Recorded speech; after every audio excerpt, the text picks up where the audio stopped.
ఇక ఆలస్యం చేయకుండా కొద్ది నిమిషాలు కొన్ని విలువైన సంగతులు విందాం. నా వాయిస్ క్లారిటీగా ఉంది అందరికీ? చివరి వరకు ఓకే.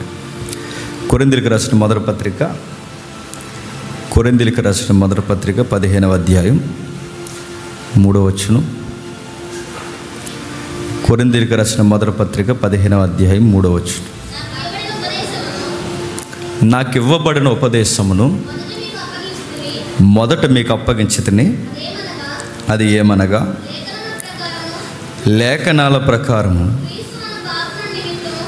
క్రీస్తు మన పాపముల నిమిత్తము మృతి పొందెను, సమాధి చేయబడెను, లేఖనాల ప్రకారం 3వ దినమున లేపబడెను. కేఫాకును తర్వాత 12 మందికి కనబడెను. అటు పిమ్మట 500కు ఎక్కువైన సహోదరులకు ఒక్క సమయమందే కనబడను. ఆగుతాం. చదివిన వాక్య పఠనాన్ని ఆలోచిద్దాం. ఒక విచిత్రమైన మాట విసిరారు అపోస్తలుడైన పౌలు గారు. ఆయన ఏమంటున్నారంటే, నాకు ఇవ్వబడిన ఉపదేశము లేఖనాలని ఆనుకొని నడుస్తోంది అన్నాడు. ప్రశ్న అడుగుతుందని చెప్పండి, లేఖనాలంటే? మిమ్మల్ని అడుగుతున్నది. లేఖనాలంటే? లేఖనాలు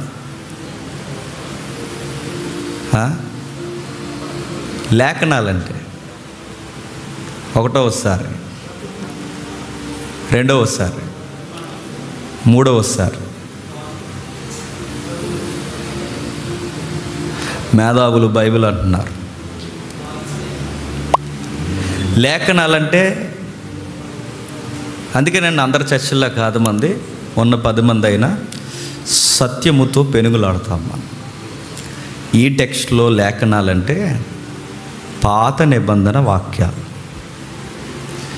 పౌలు గారి ఉద్దేశంలో లేఖనాల్లో ఉన్న క్రీస్తుని నేను చెబుతున్నాను. అంటే ప్రభు అయిన యేసుక్రీస్తు వారు న్యూ టెస్టమెంట్ వెలువరించబడక మునుపు పాత నిబంధనలో ఉన్నాడట. ఎవరు? ప్రభు అయిన యేసుక్రీస్తు వారు. ఆయనను బేస్ చేసుకునంటే ఆ లేఖనాల్లో ప్రవక్తలు ఘోషించిన ఆ మెస్సయ్యను నేను చూపించాలనుకుంటున్నాను. లేఖనాల్లో నుంచి ఆయన గురించి నేను మాట్లాడాలనుకుంటున్నాను అన్నాడు. ఆ లేఖనాలు వెలుగెత్తి మాట్లాడుతున్నాడు. లేఖనాల్లో ఎలా ఉన్నాడు? ఒక సింబాలిక్గా ఒక వచనాన్ని మనం టచ్ చేద్దాం. వెళ్దామా? దర్యాప్తుకి వెళదాం. మొదటి పేతురు పత్రిక రండి. మొదటి పేతురు పత్రిక, పేతురు రాసిన మొదటి పత్రిక 2వ అధ్యాయం 24వ వచనం.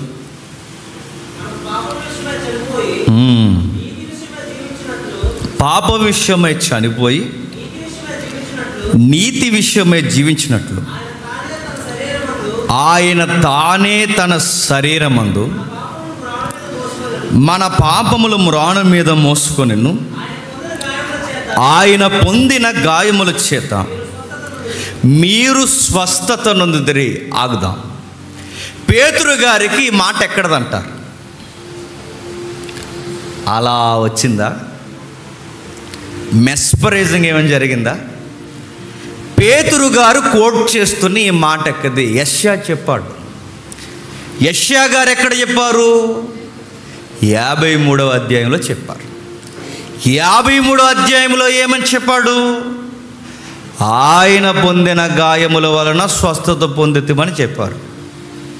ప్రాక్టికల్గా ఆలోచిద్దామండి, కొంచెంసేపు ఏతువాదుల్లాగా ఆలోచిద్దాం. గాయాలు, ఆయన గాయాలు పొందితే మనకు రోగాలు తగ్గడం ఏంటండి? ఇప్పుడు నాకు ఏదో డిసీజ్ వచ్చింది అనుకోండి, వచ్చేయాలని కోరుకోకండి, అనుకోండి. నాకేదో డిసీజ్ వచ్చింది అనుకోండి, నాకు తగ్గాలని శ్రీకాంత్ గారిని గాయాలు పాలు చేస్తే ఎలా ఉంటుంది?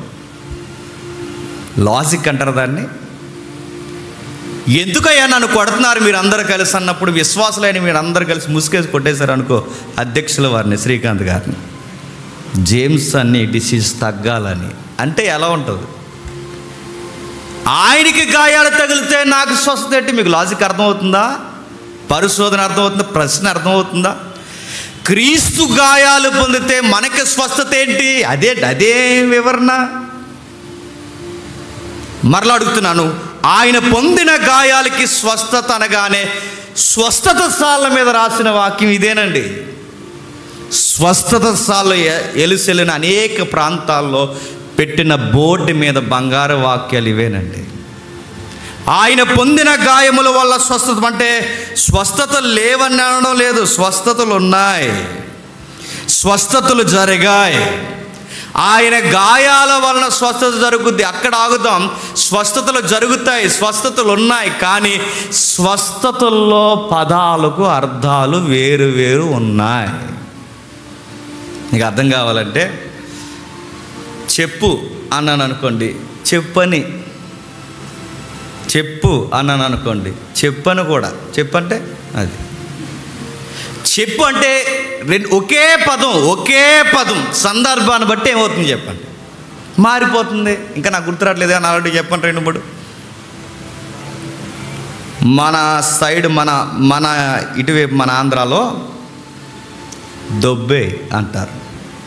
దొబ్బే అంటే ఇంకా రాడికల్ వర్డ్ అన్నమాట, నోరు మూసుకుని పోరా అని. దొబ్బే అంటే క్షమించండి, తెలంగాణ దొబ్బ అంటే పోరా అని. మన ఆంధ్రాలో దొబ్బే అంటే ఈ మైగట్టిపోమని. దొబ్బే అంటే అర్థమైందా? దొబ్బే అంటే ఏదోటి పట్టుకెళ్ళిపోమని, అది దొబ్బే అని. అంటే ఒకే పదం ఏరియాని బట్టి ఏమైంది, మారిపోయింది. అక్కడ దొబ్బే అంటే నోరు మూసుకొని నీ కహాని ఆపి పోరా అని, ఇంకేం ఎక్కువ మాట్లాడుకో, అది దాని అర్థం అక్కడ దొబ్బే అంటే. ఇక్కడ దొబ్బే అంటే ఏదోటి పట్టుకెళ్ళిపోతాం మనం. దొబ్బే అన్నారుగా ఇందాక అంటాం మనం. దొబ్బే అంటే ఇక్కడ అర్థం వేరు, అక్కడ అర్థం వేరు. అలాగే సందర్భాన్ని బట్టి పదాలు మారిపోతాయి, ప్రాంతాన్ని బట్టి పదాలు మారిపోతాయి. కొన్ని పదాలు సందర్భానుసారంగా ఆలోచించకపోతే ప్రసంగాలే మారిపోతాయి, వాక్యాల అర్థాలే మారిపోతాయి. అందుకే ఆయన పొందిన గాయముల వలన స్వస్థత ఏంటి? ఒక మనుష్యుడు అంటే మానవ కుమారుడు పొందిన గాయాల వలన మనకు స్వస్థత ఏంటి? స్వస్థత అన్న పదం ఎక్కడ మనం చూసినా రోగాలు తగ్గిపోవడం అనుకుంటే పొరపాటు అండి. స్వస్థత అన్న పదం చాలా దిక్కులను ఉపయోగించాడు. ఒకసారి చూద్దామా?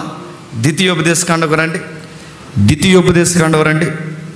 ద్వితీయోపదేశకాండం త్వరగా ముగించుకుందాం ఈరోజు. ద్వితీయోపదేశకాండం, క్షమించండి, 2వ దినవృత్తాంతాల గ్రంథం 7వ అధ్యాయం. 2వ దినవృత్తాంతాల గ్రంథం 7వ అధ్యాయం 14వ వచనం.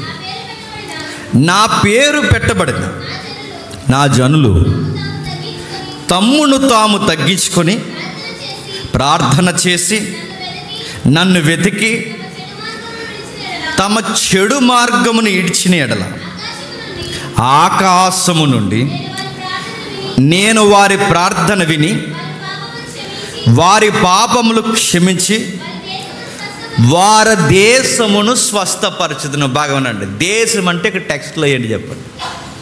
దేశం అంటే జి అప్పారావు గారు అన్నారు. ఆయన ఎవరు అనకండి, ఏవి అప్పారావు గారు కాదు, జి గురజాడ అప్పారావు గారు. ఆయన ఏమన్నాడంటే దేశం అంటే మట్టి కాదు, దేశం అంటే మనుషులైన ఇక్కడ అన్నాడు. కానీ ఇక్కడ ఆయన సూత్రం వర్తించదు. ఇక్కడ దేశం అంటే దేశమే. దేశం అంటే భౌగోళికంగా మాట్లాడదు. వాళ్ళ దేశానికి నేను స్వస్థత. నేను అడుగుతున్నా, భూమికి స్వస్థత, దేశానికి స్వస్థత అంటున్నాడు. భూమికి దేశానికి స్వస్థత ఏంటి? భూమికి ఏం రోగం వచ్చింది? ఇవాళ స్లోగా తిరుగుతుందండి. ఫీవర్ అనుకుంటాం. అంటే నన్ను ఎక్కడ జాయిన్ చేసేస్తారు చెప్పు. భూమి స్లోగా తిరిగిందంటే మనల్ని ఏమంటారు? దేశానికి స్వస్థత. దేశానికి ఏం రోగం వచ్చింది? దేశం అంటే ఇక్కడ మనుషులు కాదు, దేశం అంటే ఈ సందర్భంలో భూభాగమే. ఆ భూభాగాలు నేను స్వస్థపరుస్తాడు. భూమిని స్వస్థపరచడం ఏంటండి? స్థలాల్ని స్వస్థపరచడం ఏంటి? అంటే ఏదో రాస్తున్నాడు, ఏదో విషయాన్ని వ్యక్తీకరిస్తున్నాడు. అంటే భూమిని స్వస్థపరచ. మీరు తగ్గించుకుంటే మీ భూములు బాగు చేస్తాను, మీరు తగ్గించుకుంటే మీ భూములు బాగు చేస్తాను. నేను అడుగుతున్నాను, భూమిని బాగు చేయడం అంటే ఏంటి? నల్లమట్టి పోయి ఎర్రమట్టి అవుద్దా? ఎర్రమట్టి పోయి నల్లమట్టి అవుద్దా? చూసారు వచనాలు ఎలా ఉన్నాయి? వీటిని పోస్ట్ మార్టం చేయకపోతే ఎప్పటికీ అర్థం అవ్వదు.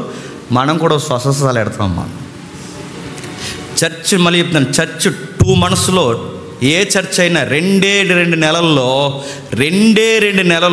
అభివృద్ధి పొందిపోవాలి అంటే స్వస్థతలో ప్రకటించే పెరిగిపోద్దండి చర్చ్. చాలామంది సెలబ్రిటీ స్పీకర్లకి జనాలు రాకపోతే వాళ్ళు చేసేది ఏంటో తెలుసా? వాళ్ళు చేసేది ఒకటే, స్వస్థత ప్రార్థనలు జరుగుతున్నది, అంతేనండి, జనం వచ్చేస్తారు. స్వస్థత సభలు, స్వస్థత ప్రార్థనలు, స్వస్థత కూడికలు. స్వస్థత అన్న పదం వాడుతున్నారు ఈ మధ్య, మీరు గమనించారు లేదో? సత్యం చెప్పేవాళ్ళు కూడా జనం రావట్లేదని సత్యం మానేసి స్వస్థతల వైపు తిరుగుతున్నారు. నేను అబ్జర్వ్ చేస్తాను వాళ్ళని.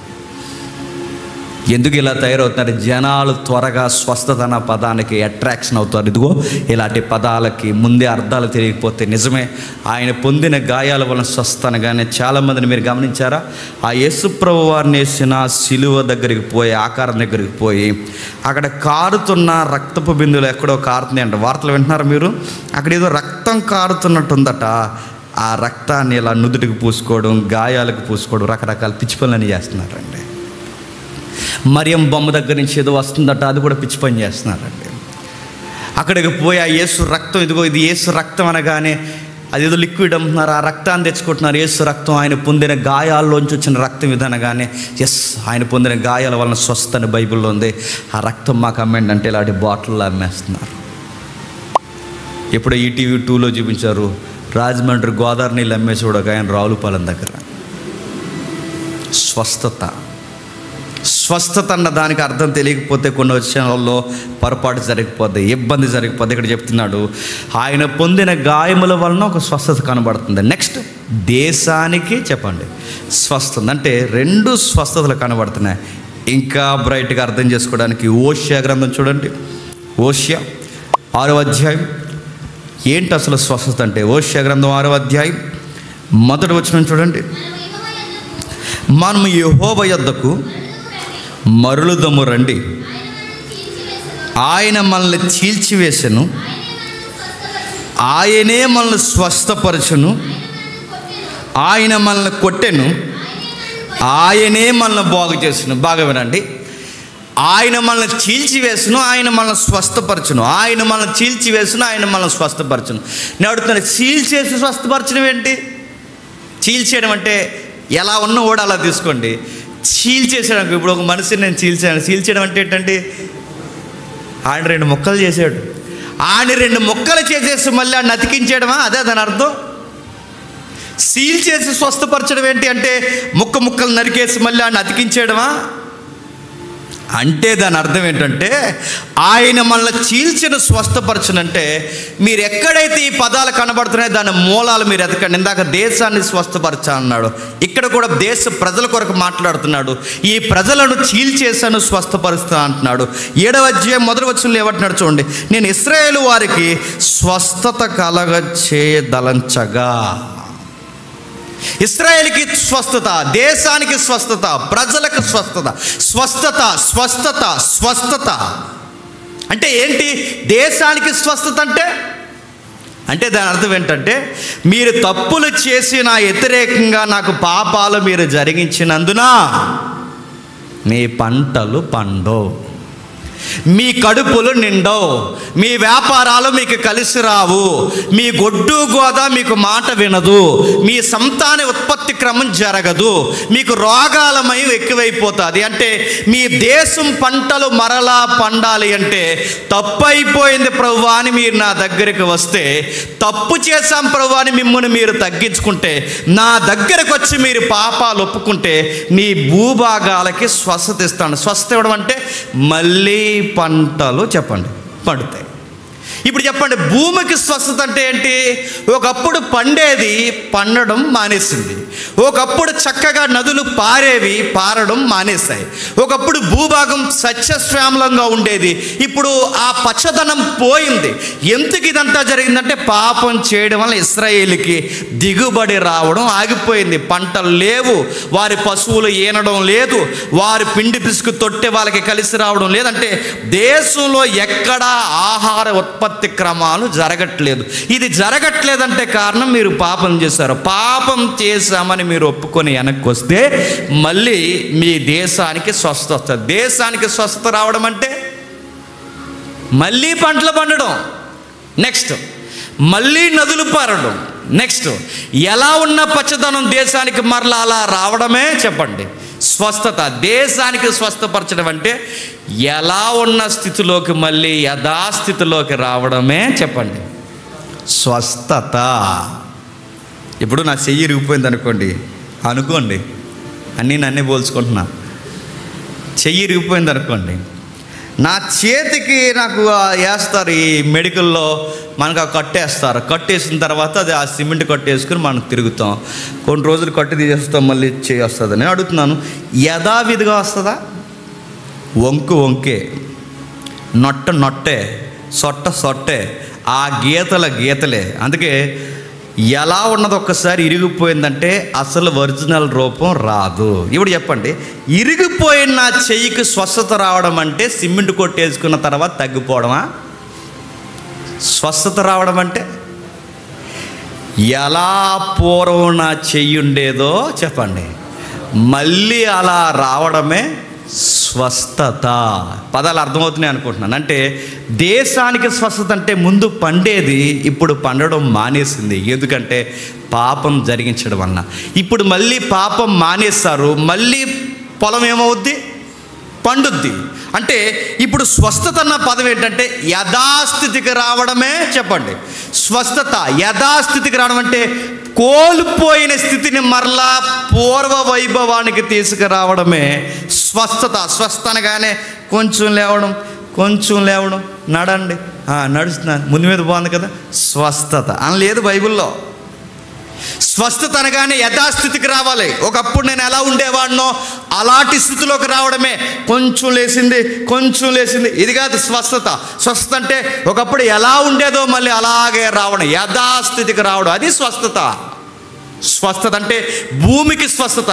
పూర్వం పడినట్టు అంటే ఒక గెలని ఇద్దరు మోసేవారని చదువుకున్నారుగా కానాను భూభాగాన్ని, మళ్ళీ అలా పండడం స్వస్థత. భూమి దిగుబడి రావడం స్వస్థత. ఇప్పుడు చెప్పండి, స్వస్థత అన్న పదానికి బైబిల్లో యథాస్థితికి రావడమే స్వస్థత. ఇప్పుడు పేతురు మీకు చెప్తున్న మాట మీకు అర్థం కావాలి. ఆయన పొందిన గాయముల వలన స్వస్థత పొందాం అంటున్నాడు. ఇప్పుడు ఆయన పొందిన గాయముల వలన స్వస్థత అంటే నీకు అర్థమైపోవాలి. అర్థాన్ని బట్టి యథాస్థితికి రావడం. ఇప్పుడు మళ్ళీ అడుగుతున్నాను, యథాస్థితికి రావడం అంటే ఇది కాదు మన స్థితి. నా మాట అర్థమైందా? మన స్థితి ఇది కాదు. మన స్థితి ముక్కుతూ మూలుగుతూ తిరుగుతురంగా దొగ్గుతూ రోజుకొకలాగా, పూటకొకలాగా, గంటకొకలాగా ఉంటున్నాగా. ఇది కాదు మన స్థితి. ఆయన పొందిన గాయముల వలన స్వస్థత అంటే భౌగోళికంగా శారీరకమైన స్వస్థత కొరకు కాదు. అక్కడ మాట్లాడుతున్న స్వస్థత దేనికంటే ఎవర్ లాస్టింగ్ లైఫ్ కొరకు మాట్లాడుతున్నాడు. ఎప్పటికీ వాడబారిన జీవితం, ఎప్పటికీ తగ్గని జీవితం. ఒకప్పుడు ఆ లైఫ్ ఉండేది మనకి. ఎక్కడుండేది? ఏదేను తోటలో ఉండేది. ఎక్కడుండేది? ఆదాము వాళ్ళ దగ్గర ఉండేది. అంటే ఇప్పుడు ఈయన గాయాలు ఎందుకు పొందాడంటే, అరే అబ్బాయి మీ లైఫ్ ఇది కాదు, మీ లైఫ్ని మరలా నేను పూర్వస్థితికి తీసుకెళ్దాం అనుకుంటున్నాను. అంటే యథాస్థితికి తీసుకెళ్దాం అనుకుంటున్నాను. ఒకప్పుడు మీరు ఎలా ఉండేవారో ఆ స్థితికి నేను తీసుకెళ్ళాలని అనుకున్నాను గనకే ఆ స్థితికి మీరు వెళ్ళాలి అంటే మీ పాపాలకి చెప్పండి నివారణ జరగాలి. మీ పాపాలకి నివారణ జరగాలి అంటే నేను గాయాలు పలవ్వాలి. మీరు చేతులతో పాపాలు చేశారు కనుక చేతులకు గాయాలు అవ్వాలి. మీరు కాళ్ళతో పాపం చేశారు కనుక నా కాళ్ళకు గాయాలు అవ్వాలి. మీ తలంపులతో పాపం చేశారు కనుక నా తలకు ముళ్ళ కిరీటం పెట్టాలి. మీ పడకల మీద మీరు పాపాన్ని జరిగించారు కనుక పక్కలో బల్లెంపోటు దిగాలి. శరీరంతో పాపాన్ని జరిగించాం కనుక నడినెత్తిని మొదలుకొని అరికాల వరకు ఆయన పూర్తిగా నాలాగా గొట్టబడాలి. ఎందుకు ప్రభు అంటే ఇది రుణము చెల్లించడం. ఈ రుణం చెల్లిస్తే ఏమవుద్ది? ఇప్పుడు ఈ స్థితిలో ఉండిపోయిన మనల్ని యథాస్థితికి తీసుకెళ్ళిపోవడమే రెస్టోరేషన్ అంటారు దాన్ని. అన్నమాట అర్థమైందా? పూర్వ వైభవాన్ని తీసుకుంటే ఈయన ఎందుకు గాయాలు పొందాడు? మనం ఆ లైఫ్కి వెళ్ళాలి మళ్ళీ. అంటే ఏంటి ఆ లైఫ్ అంటే, ఆ లైఫ్లో ఎలా ఉంటుంది తెలుసా? ఆ లైఫ్లో వస్త్రాలతో పనే ఉండదు. ఆదాము హవ్వలు ఏం బట్టలు వేసుకున్నారో తెలుసా మీకు? ఉన్నాయా బట్టలు? ఆదామవ్వలకి ఈ వచనాలు సరిగ్గా అర్థం చేసుకో. కొంతమంది ఫారినర్స్ చర్చిలో ఏం చేస్తారో తెలుసా? ఆదామవ్వలకి లేని బట్టలు మనకెందుకని బట్టలు పేసి వచ్చేస్తున్నారు చర్చికి, తెలుసా? చూడకండి అలాంటి వీడియోలు. నా కర్మగాలు ఒకటి చూపించాడు నాకు. ఇదేంటి ఎలా చూపిస్తున్నాడు? చచ్చేది అన్నాడు. చచ్చా ఇటు ఎలా వస్తున్నారంటే సీరియస్గా పాస్టర్ గారికి డ్రెస్ లేదు, వాకింగ్ చదువుతున్న డ్రెస్ లేదు, చచ్చా ఇంతంత ట్యాంకులు ఉన్నాయి వాళ్ళకి. అవన్నీ ఎలా ఉన్నారంటే యథాస్థితికి వచ్చారట. అది యథాస్థితి. అది యథాస్థితి రా అంటే ఏదైనా తోటలో ఆదామవులకు బట్టలు లేవంటే ఆ స్థితి కదా. అది కాదురా అయ్యా. వాక్యం సరిగ్గా అర్థం చేయక ఇలాంటి కుళ్ళు కుసించిపోయి ఇలాంటి చర్చలు కట్టారు ఫారినర్స్లో. చర్చికి వచ్చే వాళ్ళు ఎవరికి డ్రెస్సెస్ ఉండవు. ఎందుకంటే ఏదైనా వనంలో లేని బట్టలు, పుట్టినప్పుడు లేని బట్టలు. చెప్పండి ఇప్పుడు ఎందుకు మనం ఏం ఫిలాసఫీలు అండి ఇవన్నీ? బైబిల్కి అవమానం, బైబిల్కి చెడ్డ పేరు, బైబిల్ దేవునికి లేని ఈ వివరణ తగిలించి ఇదిగో సమాజాన్ని వక్ర మార్గానికి పట్టించడం దుర్బోధలు. ఎందుకో తెలుసా? ఇవి అర్థం చేసుకోవడంలో విఫలమైపోయారు. యథాస్థితికి రావడం అంటే ఆదామవలకి ఈ బట్టలు లేవు కానీ చెప్పండి మహిమా వస్త్రాలు ఉన్నాయి. అవి ఎలా ఉంటాయండి? మహిమా వస్త్రాలు అంటే ఎక్కడ కొడతారు? అవి మిమ్మల్ని అడుగుతున్నాను. మహిమా వస్త్రాలు అంటే అవి ఎలా ఉంటాయి, ఎక్కడ ఉంటాయి, ఎలా ఉంటాయి అవి? మహిమ అంటే ఇప్పుడు ఈ లైట్ ఉంది, దానిలో పిలమెట్టు ఉంది, దాన్ని నేను చూడలేను, మీరు చూడలేరు. దాని పిలమెట్ నేను ఎందుకు చూడలేకపోతున్నానంటే దాని మహిమ దాని పిలమెట్కి ఎలా ఉంది చెప్పండి? వస్త్రముగా కప్పేస్తుంది. ఎప్పటికీ నేను ఆ లోపలికి నేను చూడలేను. దాని వెలుగు తన మూలాన్ని నాకు చూపించు. ఇది మీకు అర్థమైతే ఆదామవలు కూడా ఏదైనా వనంలో మహిమతో ఉండేవారు. ఆ మహిమే వాళ్ళకే చెప్పండి వస్త్రం. ఆ మహిమే వాళ్ళకి వస్త్రం. అంటే ఒకప్పుడు మనం ఎలా ఉండేవాళ్ళు? ఇప్పుడు ఎండాకాలం వచ్చింది, పలసుకున్న బట్టలు వేసి తిరుగుతున్నాం. మనకి ఇప్పుడు మళ్ళీ దాటుతుంది, వర్షాకాలం వస్తుంది, కొంచెం దళసరుగున్న వేస్తాం. మళ్ళీ చలికాలం వస్తుంది, ఇంకా దళసరుగున్న వేసి సీజనల్గా మారిపోతున్నాం. ఏదైనా తోటలో ఏ సీజన్ అయినా డ్రెస్సే లేదు. ఎందుకో తెలుసా? ఆ బాడీ సీజనల్గా అప్ అండ్ డౌన్ అవ్వదు. ఆ లైఫ్ ఇస్తానన్న. మీకు ఏ లైఫ్ ఇవ్వడానికి నేను వచ్చానంటే ఆ లైఫ్ ఇవ్వడానికి వచ్చాను. ఈ దొగ్గేది, మూలిగేది, ఓ ముద్ద ఎక్కువైతే భరించలేము, ముద్ద తక్కువైతే భరించలేము, నిద్ర సరిపోకపోతే భరించలేము, నిద్ర ఎక్కువైతే భరించలేము. అంతా బాధ అండి ఈ బాడీతో. నిద్ర సరిపోకపోతే షుగర్ వచ్చేది, నిద్ర ఎక్కువైపోతే బీపీ ఊపేస్తుంటుంది. అన్నీ దరిద్రమే. ఒక ముద్ద ఎక్కువ తింటే ఊపిరి అందదు, ఒక ముద్ద తక్కువ తింటే చెప్పండి చేయలేకదు. అన్నీ దరిద్రమే. ఏమైనా బాగుంది ఈ లైఫ్ అడుగుతుంది. నేను బాగుంది చెప్పండి. ఎప్పుడు బ్యూటిఫుల్గా ఉండాలనుకుంటాం మనం. వారానికి ఓలాగా అంటుంటాం. మనకి మన వారం ఏంటి ఇలాగ అయిపోయినా అనుకుంటాం మనం.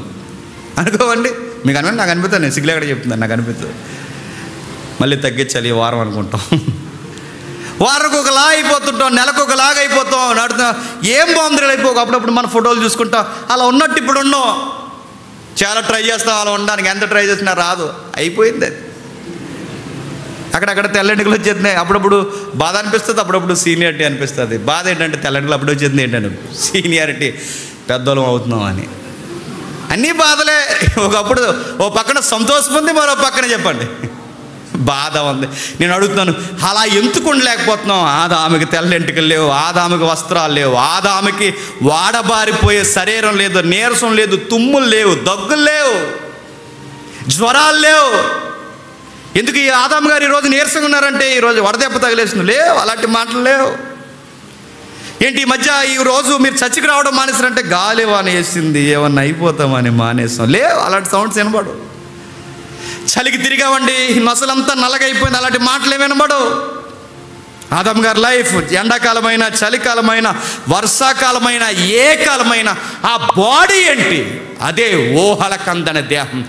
ఆ స్వస్థత మనకిస్తాను. అంటే ఈ లైఫ్లోంచి తీసుకెళ్ళి చెప్పండి ఆ లైఫ్లో పెడతాను. ఆ లైఫ్ మనకి ఎందుకు పోయిందంటే మన పితరుడు పాపం చేస్తాం, ఆ పాపాన్ని మనం కొనసాగించాం. మనం అందరం పాపాన్ని కొనసాగించి పాపానికి మనం నాంది పలికి రిబ్బన్ కట్టింగ్ మీద కట్టింగ్ చేసాం గనక పాపం అందరికీ చెప్పండి సంప్రాప్తమైపోయింది. మరణం అందరి మీదకి వచ్చేసింది. అది రోజు రోజుకి మనం తినేస్తుంది. అందుకే దేవుడి యొక్క అనాది సంకల్పం, పూర్వ సంకల్పం, విశ్వానికి పునాది వేయబడక ముందు సంకల్పం ఏంటో తెలుసా? కోల్పోయిన ఆ యవ్వనం లాంటి జీవితాన్ని మళ్ళీ దేవుడు మనకి ఇవ్వాలనుకున్నాడు. అలా ఇవ్వాలి అంటే దీనికి నివారణ కొరకు ఒక గాయాలు పొందాలి. అదేంటంటే ఆయన గాయాలు పొందకుండా జరగదంటే జరగదు. ఎందుకంటే ఆయన నీతి అడుగుతుంది, తప్పుకి పనిష్మెంటు జరగాల్సిందే, తప్పుకు శిక్ష పడాల్సిందే, శిక్ష పడిన తర్వాత దానికి రాయితీ కట్టాల్సిందే. నువ్వు కట్టగలవా? నేను కట్టగలనా? దేవుడు ఉగ్రత నువ్వు నేను తట్టుకోలేము, ఎవరూ తట్టుకోలేము. ఆ ఉగ్రతను మనం భరించాలి అంటే మన వల్ల అవ్వదు. కనుకే దేవుడే శరీరాన్ని ధరించుకొని రావాల్సి వచ్చింది. దేవుడే దీనుడిగా మన పాప శరీరంలో ఆయన నిలబడి, మన ఆకారంలో ఆయన నిలబడి, పాపము లేనివాడిగా ఆయన నిలబడి, ఇదిగో ఆయన చేసిన నీతిని మనకు తగిలించి, ఆయన నీతిని మన మీద వేసి, మన పాపాలు ఆయన మీద వేసుకుని గాయాలు పొంది, మన ప్రతి రోత కార్యానికి నడినెత్తి మొదలుకొని అధికారం వరకు ఆయన గాయాలు పొంది మీకు స్వస్థత. అంటే మళ్ళీ ఒకరోజు ఆ లైఫ్లోకి మనం చెప్పండి వెళ్ళిపోతామన్నమాట. ఇంకా మీకు బాగా అర్థం కావాలంటే నిర్గమాకాండం 19వ అధ్యాయం చూడండి త్వరగా. నిర్గమాకాండం 19వ అధ్యాయం, నిర్గమాకాండం 19వ అధ్యాయం 6వ వచనం.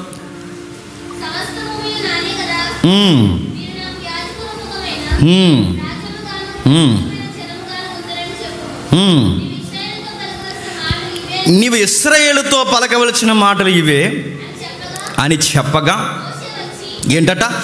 సమస్త భూమి నాదే కదా, సమస్త భూమి నాదే కదా. సమస్త భూమికి యాజకులను పెట్టాడు, సమస్త భూమికి యాజకుని పెట్టాడు. ఆయనే మన ప్రధాన యాజకుడైన చెప్పండి క్రీస్తు. ఆ క్రీస్తు చేంజ్ చేశాడు. సమస్త భూమి మీద ఉన్న ప్రజలందరూ ఆయన దగ్గరికి రావాలి. చెదిరిపోయిన ఈ ప్రజానికం ఆయన దగ్గరికి రావాలంటే ఎక్కడ ఆదాము సంతతి, తర్వాత ఎక్కడ నావోహు సంతతి, ఆ నావోహు దగ్గర నుంచి ఎంతమంది అయితే చెదిరిపోయారో ఆ చెదిరిపోయిన వారందరూ ఆయన దగ్గరికి రావాలి. ఆయన వలన స్వస్థత పొందాలంటే మళ్ళీ ఏదేను వనపు జీవితంలోకి రావాలి. అలా రావాలి అంటే చెప్పండి మనందరి పక్షాన ఒక ఆయన గాయాలు పాలైపోవాలి. ఆ మాట అర్థమవుతుందా? అంటే మనకు ఆ లైఫ్ వస్తుందా అంటే బైబిల్ అంటుంది ఎస్, ఆ లైఫ్ ఇవ్వడానికే దేవుడు దీనుడుగా రావాల్సి వచ్చింది. అంటే మళ్ళీ ఆకలి లేని జీవితం వస్తుందంటే బైబిల్ చెప్తుంది, చాలా గర్వంగా బైబిల్ చెప్తుంది ఎస్, ఆ లైఫ్ మనకి రాబోతుంది. క్రైస్తవుడా, నువ్వు క్రీస్తుని ఎందుకు నమ్ముకున్నావంటే రోగాలు రావని కాదు, గుర్తుపెట్టుకోండి. మనం ఎందుకు క్రీస్తుని నమ్ముకున్నామంటే ఒకరోజు ఎప్పటికీ రోగాలు రాని జీవితం నాకు యేసు ప్రభు ఇవ్వడానికే వచ్చాడు. అక్కడ సూర్యుడితో పని ఉండదు, అక్కడ వెలుగుతో పని ఉండదు, అక్కడ ఆకలితో పని ఉండదు, దప్పికతో పని ఉండదు. ఆ లైఫ్ ఎలా ఉంటుందంటే అచ్చు ఏదేను అన్నపు జీవితం ఉండబోతుంది, ఏదేను వనపు జీవితం రాబోతుంది. మనం ఆదికాండం చదువుతున్నప్పుడు ఆ లైఫ్ అలా ఉంటే ఎంత బాగుండి అనిపిస్తుంది. మీరు ఇంటికి వెళ్ళిన తర్వాత చదవండి, ఆ లైఫ్ మళ్ళీ ప్రకటన గ్రంథంలో కనబడుతుంది. ఏదేను వనంలో మిస్ అయిపోయిన జీవవృక్షం మళ్ళీ ఎక్కడ కనబడుతుందట? పరదేశులు. అంటే ఆ జీవవృక్షం ఎక్కడని చెప్పండి, పొయిటిక్గా ఆ పరదేశంలో ఉంది. ఆ జీవవృక్ష ఫలాలు మరలా తోట వైభవం, ప్యారడైజ్ అనగా పరదేశ్ అంటే ప్యారడైజ్ అంటే ఏంటండి? ప్యారడైజ్ అంటే ఏంటి? బిర్యానీయా? ప్యారడైజ్ అంటే ఉద్యానవనం అని. అంటే ఏ వనంలో నుంచి అయితే జీవితం పోయిందో చెప్పండి మళ్ళీ అంతకన్నా వైభవమైన వనములోకే ఒకరోజు మనం చెప్పండి వెళ్ళబోతున్నాం. ఆ లైఫ్ ఎక్కడికి పోలేదు. ఆ లైఫ్ మనకి ఇవ్వడానికి ఆయన ఏమయ్యాడు చెప్పండి? గాయాల పాలయ్యాడు. అందుకే ప్రకటనలో ఎంత క్లియర్ కట్ రెఫరెన్స్ ఇస్తున్నాడు చూడండి అందరి కొరకు. ప్రకటన గ్రంథం 5వ అధ్యాయం, ప్రకటన గ్రంథం 5వ అధ్యాయం త్వరగా, ప్రకటన గ్రంథం 5వ అధ్యాయం 6వ వచనం చూడండి. ఆ 4 జీవులకును పెద్దలకును మధ్యను వధింపబడినట్లుండిన గొర్రెపిల్ల నిలిచిండుట చూసి తిని, ఆ గొర్రెపిల్ల 7 కొమ్ములు 7 కన్నులు ఉండెను. ఆ కన్నుల భూమి ఎంత అంటదికి ఇది కూడా రూపకలంకారమే. 7 కొమ్ములు ఉండే గొర్రెపిల్ల ఉంటుందంటే పోలిక. 7 కొమ్ములు గొర్రెపిల్ల అనగానే సంపూర్ణమైన అధికారం ఉంది అని అర్థం. నెక్స్ట్ 7 కన్నులతో చూస్తుందంటే అంతా సంపూర్ణంగా చూడగలది. అంటే అక్కడ గొర్రెపిల్ల అంటే ఎవరు? యేసుక్రీస్తు. యేసుక్రీస్తు వారి కొమ్ములు ఉండడం అంటే అధికారం ఉంది. కొమ్ము దేనికి గుర్తు? అధికారం గుర్తు. కన్నులు దేని గుర్తు? సర్వాన్ని చూస్తాడంటాను గుర్తు. అంటే ఆ ప్రభు అయిన యేసుక్రీస్తు వారు సర్వాన్ని చూస్తున్నాడు. దేన్ని చూస్తున్నాడు? కిందికి ఆయన వచ్చి సింహాసనం ముందు ఆసీనుడైన వాని కుడి చేతులుండి ఆ గ్రంథమును తీసుకొనెను. ఆయన దాన్ని తీసుకున్నప్పుడు ఆ 4 జీవులు ఈనెలు ధూపద్రవ్యములతో నిండిన సువర్ణ పాత్రలు పట్టుకుని ఉన్న ఈ 24 పెద్దలను ఆ గొర్రెపిల్ల ఎదుట సాగిలపడిరి. ఈ పాత్రల పరిశుద్ధుల ప్రార్థనలో ఆ పెద్దలను ఆ గ్రంథమును తీసుకుని దాని ముద్ర ఇప్పుటక యోగ్యుడవు. నీ వధింపబడిన వాడవై రక్తమిచ్చి ఇక్కడ జాతి నీవు వధింపబడిన వాడవై రక్తమిచ్చి ప్రతి వంశంలోనూ ఆయా భాషలు మాట్లాడేవారిలోనూ ప్రతి ప్రజలోనూ ప్రతి జనములోనూ దేవుని కొరకు మనుషులను కొని మా దేవునికి వారిని ఒక రాజ్యముగాను యాజకులుగాను చేసితివి. ఇందాక మనం చదువుకున్న నిర్గమాకాండలో ఏమని చదువుకున్నావు? నన్ను సమస్త భూమికి యాజక రూపకమైన ప్రజగా మీరున్నారు. ఆ యాజక రూపమైన ప్రజగా మనం అవ్వడానికి ప్రభు అయిన యేసుక్రీస్తు వారు ఏం చేశారట? రక్తం ఇచ్చి సంపాదించాడు. ఎక్కడ కట్టడానికి మనం సంపాదించడానికి? ఇదిగో ఆయన రాజ్యంలోకి చేర్చడానికి. రాజ్యంలో చేర్చడం అంటే ఏం జరుగుద్ది? ఒకరోజు న్యూ లైఫ్లోకి మనం వెళ్ళిపోతాం. నిజానికి న్యూ లైఫ్ అనకూడదు, ఒకప్పుడు జీవితంలోనికి మనం మరలా చెప్పండి వెళ్ళబోతున్నాం. మీరు అనుకోవచ్చు మరి ఇంకా ఎందుకు వెళ్ళలేదు అని. ఇప్పుడు వెళ్ళాం. మరి వెళ్ళిపోవాలిగా. యేసుక్రీస్తునందు నమ్మకం ఆయన పొందిన గాయాల వలన మనం స్వస్థత పొందితమని రాయబడింది. అంటే డిక్లైర్ చేయబడింది జీవో, కన్ఫామ్ చేయబడింది ఆజ్ఞ, ఇవ్వబడిన వాగ్దానం కన్ఫామ్ చేయబడింది. అంటే దీని నెరవేర్పు ఒక రోజు జరగబోతుంది. ఎప్పుడు? ఆయన వచ్చినప్పుడు. ఎప్పుడు వస్తాడు? 2వ రాకడలో వస్తాడు. వచ్చినప్పుడు ఏం చేస్తాడు? ఇదిగో హీలింగ్ అనేది ఆ రోజు సంపూర్ణంగా జరగబోతుంది. అంటే ఈ స్వస్థతలు కాదండి, రోగం తగ్గిపోయింది, కణి తగ్గిపోయింది, జుట్టు ఊడిపోతే మళ్ళీ వచ్చింది, ఇవి కాదు. స్వస్థత అనగానే ఇదిగో అప్పుడు అక్కడ లాంగ్ సైట్ ఉండేది, ఇప్పుడు పర్లేదు బాగానే కనబడుతున్నారు, ఇది కాదు. స్వస్థత అనగానే ఇది కాదు. ఆయన పొందిన గాయముల వల్ల స్వస్థత అంటే ఆదాము పోగొట్టిన జీవితంలో ఒక రోజు మళ్ళీ సంపూర్ణంగా చెప్పండి తీసుకెళ్ళిపోతుంది. అందుకే యెషయాలో రాసిన మాటని పేతురు గారు కోట్ చేస్తున్నాడు. ఎక్కడ కోట్ చేశాడు ఆయన చూడండి ఒకసారి. యెషయా గ్రంథం 53వ అధ్యాయం ముగించుకుందాం. యెషయా గ్రంథం 53వ అధ్యాయం 5వ వచనం. మన అతిక్రమ క్రియలను బట్టి మన దోషములను బట్టి నలగొట్టబడిన. ఎందుకు ఆయన గాయపరచబడ్డాడు చెప్పండి? ఆయన ఎందుకు గాయపరచబడ్డాడు? మన అతిక్రమ క్రియలను బట్టి. నెక్స్ట్ మన సమానార్థమైన శిక్ష అతని మీద పడి. మన క్రియలను బట్టి ఆయన గాయపరచబడ్ను. మన దోషములను బట్టి చెప్పండి ఆయన నలగొట్ట. అంటే ఆయనకి ఎందుకు గాయాలు తగిలే, ఆయనకి ఎందుకు నలగొట్టబడ్డాడంటే కారణం ఒకటే చెప్పండి, మనం చేసిన పాప. ఈ పాపం పోతే ఏం జరుగుద్దంటే చెప్పాలి, మళ్ళీ ఆ లైఫ్ వస్తుంది. ఏ లైఫ్? రేపు పొద్దున్నే దోశలు వండుకోవాలా, ఇడ్లీ వేసుకోవాలి, ఈ గొడవ కాదండి. ఇంక రేపు లెగిస్తాం, మీ టూత్పేస్ట్లో ఉప్పు ఉందా? అలాంటిది ఏముండదు. ఇంకా అక్కడ పాస్ ఉండదు, టిఫిన్ ఉండదు. చెప్పండి, స్నానాలతో రోజుకు 3 సార్లు చేస్తున్నాం. ఈ కాలంలో 3 సార్లు చేసే గొడవ ఉండదు. ఏమి బ్యూటిఫుల్ లైఫ్ ఉంటుంది. ఆ శరీరం ఎలా ఉంటుందంటే దాన్ని మనం వర్ణించలేము. ఆ శరీరం ఊహల కందని జీవితం ఉంటుంది. అలాంటి లైఫ్ మనకి దేవుడు చెప్పండి ఇవ్వబోతున్నాడు. పేతురు గారు దేని గురించి చెప్తున్నాడంటే మనం దారి తప్పిపోతే మీ గొర్రెల వలె. ఎక్కడి నుంచి దారి తప్పిపోయాం? ఏదేను తోట దగ్గర నుంచి, మన పితరుల దగ్గర నుంచి గొర్రెల వలె చెప్పండి దారి తప్పిపోతుంది. గొర్రెల కాపరైన యజమాని దగ్గరికి మనం వెళ్ళలేకపోయాం, గొర్రెలుగా దారి తప్పిపోయాం. అందుకే గొర్రెలుగా దారి తప్పిపోయిన ఈ గొర్రెలందరినీ ఎదుక్కుంటూ వచ్చిన వాడే చెప్పండి గొర్రెల కాపరి.